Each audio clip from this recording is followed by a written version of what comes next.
Welcome to News Insights. You look good, great guy. Thank you. Yeah, so that your mouth is very bad sometimes. Ella, you're welcome. Been a while. Yeah, good morning. You look very cheerful. Thank you. Well done. My mouth is bad because I said the obvious. All right. We hope that one day everybody in Nigeria will be smiling as we are smiling right now if we have good governance. And Obi said, we don't have good governance. We don't have democracy in Nigeria as it is. It cited as it looked, democracy is actually under threat. Cited the case of Rivers, cited the case of Edo State to drive home his point. And he said that among the candidates vying for the presidency, that he's the most qualified. He said, I've been in corporate world and I've also been in governance as two-time governor of Edo State. Anambra State. Anambra State. Thank you very much. He said, I've been two-time governor of Anambra State, and I've seen it all, and he knows how to fix Nigerian problem. Thank you once again, my good friend, who always think that I have bad mouth, because I always say the obvious. Yes, Peter Obi take a swipe at Tinubu, saying that what we have in Nigeria today under the watch of President Bola Tinubu isn't democracy. And he went further to say that, for instance, in putting his argument to that the election in Edo State it falls short of every standard of election under democracy. He went further to talk about the emergency rule in River State. Yes, Tinubu, he's a Democrat that people will always say that he's been in the forefront fighting for democracy, fighting for the actualization of June 12. He even went on exile. He came back, he lost his seat at the Senate as sacrifice for democracy. And today, he's in the saddle. If he had done so much, or rather, as it were, he had done all this, contribute all this to ensure that democracy, what is playing in River State could make anybody to say that this man is not the reflection of what people thought he is. Because if you fight to chase away the military, and you are from the back door bringing in the military to be in charge of River State, that isn't democracy. Speaking about Peter Obi saying that, look, I had all my credentials are out there. They are better than any other, presidential candidate for 2027. I am more fit for the office. Yes, it is for the people to decide. He has to do his marketing. But I think in overall that Obi is not far from the truth, saying that what we have, to be honest, it's not a true democracy, because you see, governors jumping ship. I think the entire South in this country has collapsed. And this is PDP stronghold. Overnight, they've all moved to APC. We don't know what kind of bait the president had put before them, but I think the bait is very tempting, and they all, gone for it, and they are all. I saw somewhere yesterday that Bayelsa has also moved. So I don't know how true it is, but I saw it in one of the social media until it's confirmed. And that was why people said the PDP has collapsed in the South. It's not because data has crossed Akwa Ibom. It is that Bayelsa. And the funny thing is that this man is doing his second term or so. What could be his problem? But that's just a rumor, though. Yeah, it's just a rumor, if it actually is the truth. So the truth remains that in a democracy, we do know that there's one-party state, in those of you who are political scientists. But when you study one-party state, it doesn't really portray a true democracy. And that is where we're headed in this Tinubu administration. So I can't help but to agree with Obi that we are not having democracy under the leadership of Ahmed Bola Tinubu. Eli, we can call you a father, and you are not a real father. Because you did a marriage, married a woman, give birth to children, you can as well not be a father, because fatherhood is responsibility. It's responsibility. And the Bible says that if you can't take care of your home, you say you are worse than an infidel. We, by mouth or by posture, And by June 12 example, we call Tinubu a Democrat. His practice in Lagos State has not been that of a Democrat, not in any way.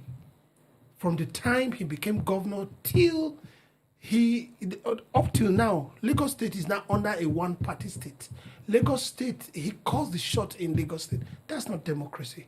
Coming to the center, we've seen his 2 years in government, what he's done. He's collapsed, or he's collapsing the opposition and trying to make it a one-party state.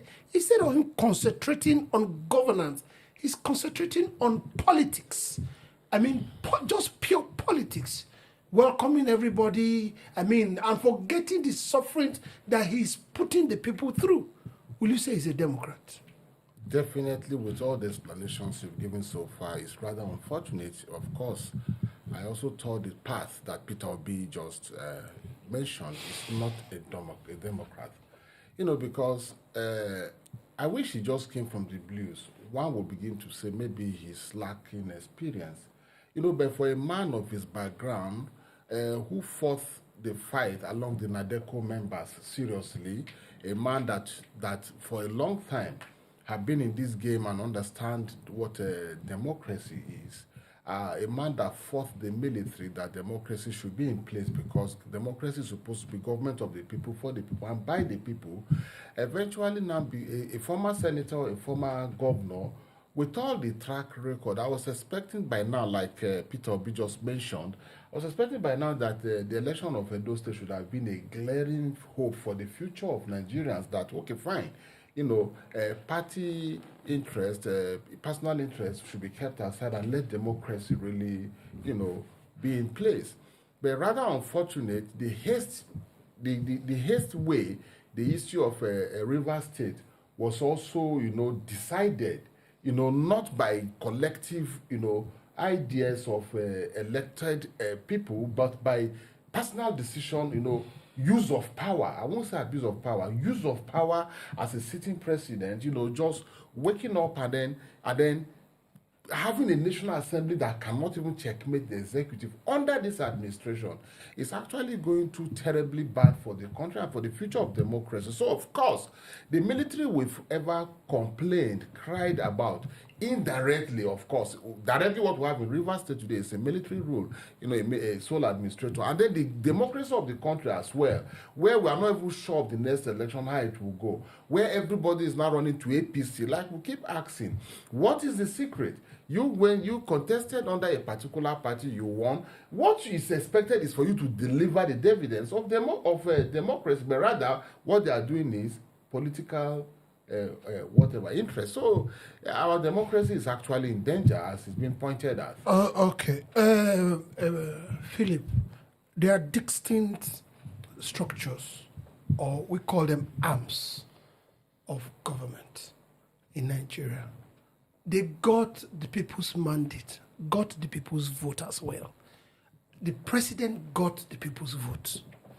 The members of the National Assembly, from the Senate to the House of Representatives, they are delineated constituency and senatorial districts that we have in this country, so that there will be a full representation of the people. The judiciary itself is a representation of a particular structure that can checkmate both of them. But it seems as if the other arms are dormant. Would you call that a good representation of democracy? You see, it's very sad to note that it's only in Nigeria that people cross carpet without penalties.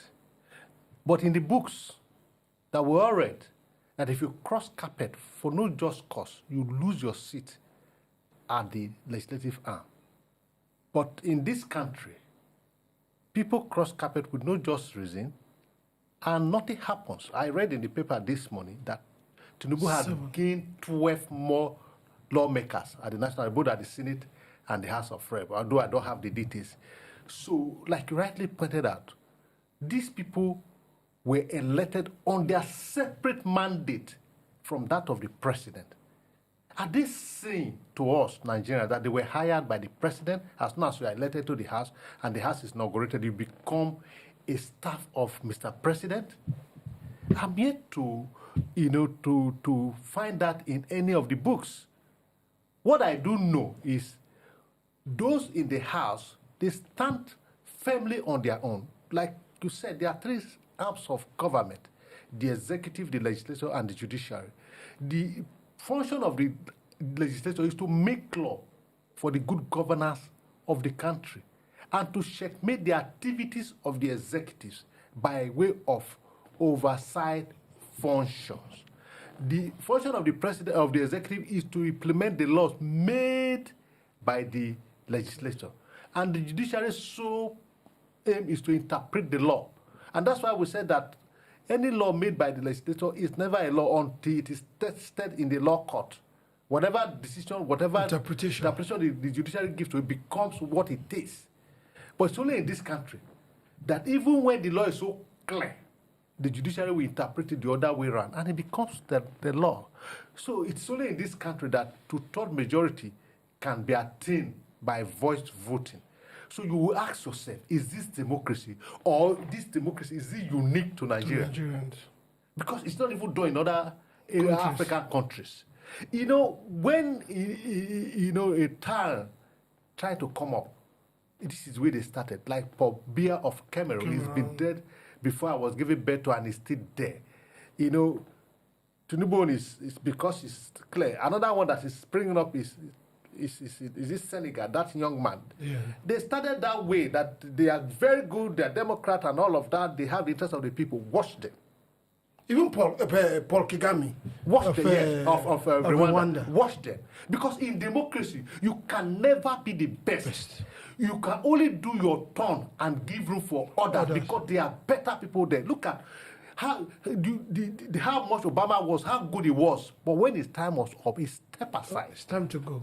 His time was up. All right. You have the only Democrat we have seen in this country, in this continent, the African continent so far, is Nelson Mandela. After his tenure, he didn't even ask for second tenure. No. He stepped aside. Said one was enough. Yes, for others to also bring in what they have to contribute. But in this country, everybody must come under the leadership of, in this present government, to come under the leadership of Tinubu, so that, I don't know, like for instance, those who are crossing from other party, say that so that their state will not suffer. I don't know what they mean by that. All right, Eli, we don't. I wish we will have matters arising today. This is a subject we should discuss on an extensive note. Yeah. Eli, just in closing, the same way we have arms of government, that's the same way we have levels of government. Now, even the levels of government are collapsing. The levels of government we have in Nigeria are delineated according to majorly tribes. Now, they have semi-autonomy in a way. But now they are just saying we want to align with the president. Eno has joined APC. Oboriwori has joined APC. There are all rumors of Uba from Enugu joining. I mean, so many of them. Do you think we can survive this just in 2 minutes, please? How can we survive it when we say we are practicing democracy? How can we survive it when democracy is said is government of the people, for the people, and by the people? How do the people get involved if the system is being hijacked? That the only way you can participate and be allowed to participate is when you belong to a particular party or a particular cabal or group of politicians. How can we survive when we say we are practicing democracy directly, but indirectly what we are saying? These governors, what is wrong with them? No, why do you ask such questions when the previous governors who have reasons why they should not be free today, who have cases to answer, people like Bello, so many of them are moving freely because they are friends of the APC or members of the APC. And then most of your governors today are not really accounting for the resources given to them to develop their states. Embezzlement and corruption is what has taken over our democracy. And as long as you are not opposing the leadership, the people, the top in the system, you are not going to be checkmate or being disturbed in any way or being questioned in any way. So it's just a system that, okay, fine. If only you support these people, you can be allowed to embezzle, you can be allowed to mismanage the funds of the state. And that is just the clarity. If not, how would somebody elected under Labour Party, Action Alliance, SDP, PDP, whose primary interest should be the governance of his people and the protection of life and property, the only thing he does is to move to APC. And the moment they go in, nobody wants to know. Mr. President told us this year that about 65-75% of revenues are given to the governors. Nobody wants to know what they are using this month for. As long as they're joining the APC, they have been celebrated. Okay. It's unfortunate. I wish we could continue this conversation. Before you 10 seconds. Yes, you see, One. corruption is everywhere in the world. Yes. But the way it is in Africa is the problem. You cannot, where you have human beings, more than one, you must find faults. So, we are not finding faults. yes. Do you understand? People must there must be a fault. Yes, people must Yes, that's not the fault we are looking for. We are looking for the good. Yes, but we, irrespective of this corruption, Yes. we imbued Kuwait Yeah. for them to succeed. Yeah. They allow 10%, kickback, and they are to Yes. 15%. Yeah. But what is important that Kuwait must be built, and that's what we are seeing today. But in this country, we don't even know the percentage they are collecting, and outside that, nothing is being done. And they cut these corrupt proceeds Away. away abroad to houses they will never leave. They will never leave, and they pay taxes on them, giving revenue to those countries. So we plead with them, even if you are corrupt, develop this country. Invest the money here. Put the money back. So that the people, don't hold the cash. The youth can get jobs to do. We plead with you. Don't hold the money back. Invest it back in the society. All right, we are pleading with you. Peter Obi has said democracy is under threat in Nigeria. He also presented himself that he's a better candidate. But whoever comes in, we are not pro Peter Obi, neither are we pro Tinubu or pro anybody. We are pro Nigerians. And that's why we are calling everyone, please develop Nigeria and make Nigeria great again. We'll be right back on News Insight.